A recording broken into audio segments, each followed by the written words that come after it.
Okay, so everyone knows that testimonials are a good way to get people interested in your product or service, right? In fact, I thought they were important enough to create a 3-part video series that teaches you exactly how to get on-camera testimonials. But recently I discovered something about testimonials that I'm really excited about sharing with you. In fact, for the kind of business you have, this innovation might totally change the way you structure your testimonials. So, if you'd like to get a powerful edge in the science of attraction, join me and find out how to transform a simple on-camera interview into your most powerful video marketing tool.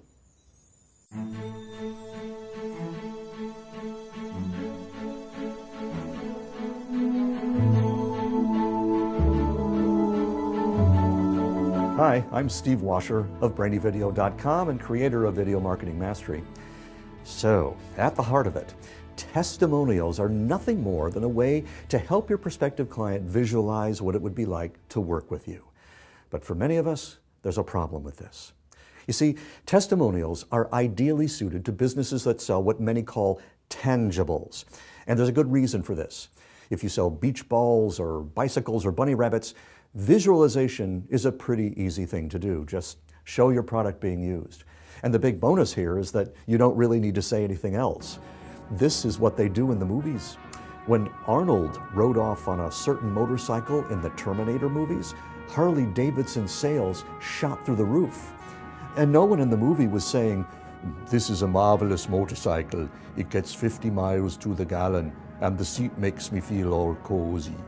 No, the Terminator rode off into the sunset with a big shotgun over his shoulder. That's all any self-respecting motor mad guy needs to see.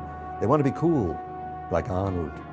But you say, "I don't sell motorcycles or bunny rabbits. In fact, I don't sell anything you can see at all. I sell wellness, body image, weight loss, insurance, marketing services, or maybe computer code." So how do you show those non-things being used? Well, before I give you the answer, there's one more concept to explain about what goes into this technique. Sales in the information economy. It's not about buy my stuff, buy my stuff. It's about education. The more you can get your customer to understand how to deal with whatever problem they're having for which you are the answer, the more likely that person will want to explore working with you. I know, don't worry. I'm going to show you some examples in just a moment. But that's how I realized how to make a testimonial work the way God intended. I call it the Edumonial. The Edumonial blends education and endorsement to create a powerful interview that positions your business as the only real choice for the right kind of client. And it just happens to be a simple 3-step process.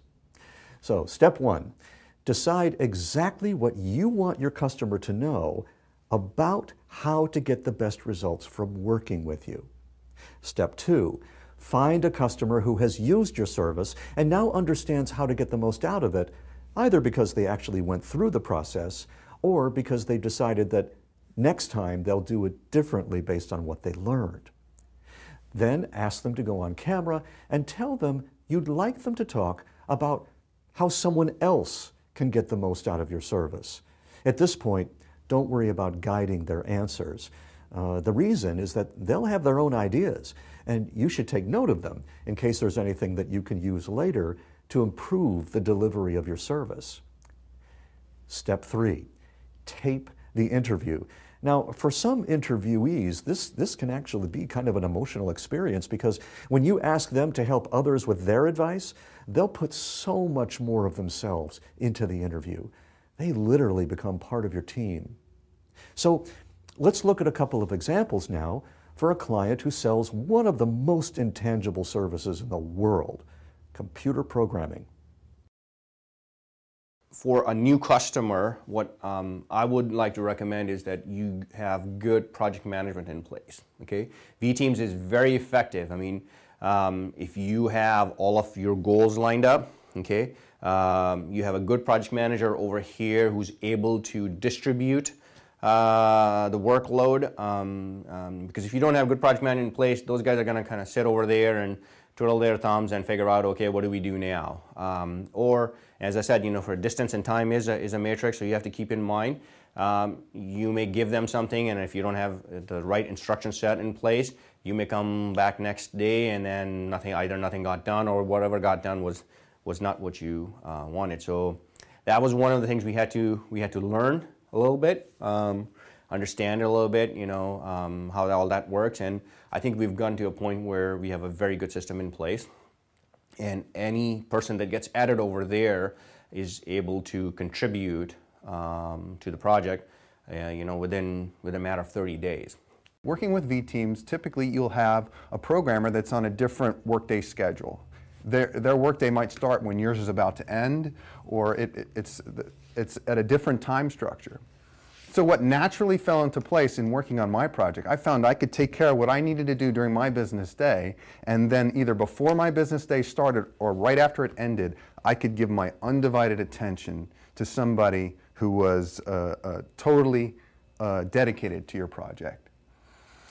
So I would meet with my programmer literally 15 minutes, half hour, but I'd meet with them maybe twice a day, at the beginning of the business day and at the end. So we do a brief and a debrief. So in order to manage multiple people, what I did was I wrote task lists, and it was just a Word document. Task 1, can you help me do this? Task 2, I want to do this. Task 3 is go back to what we did yesterday and fix this. And we just very comfortably managed 2 programmers, myself and a consultant, four members of a team, very efficiently through just an email of a piece of paper, basically, a digital piece of paper.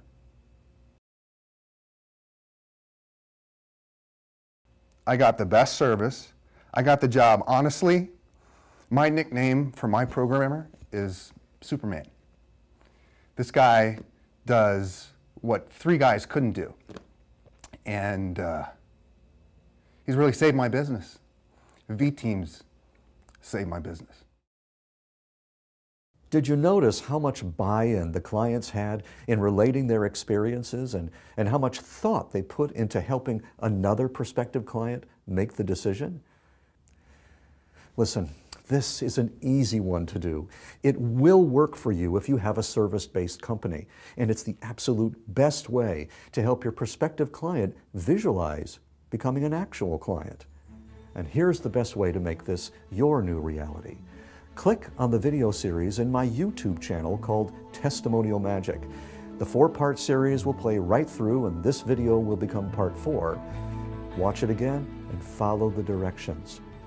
If you want to get your phone ringing more in this changing economy, start educating your prospective clients through the experiences of your present clients.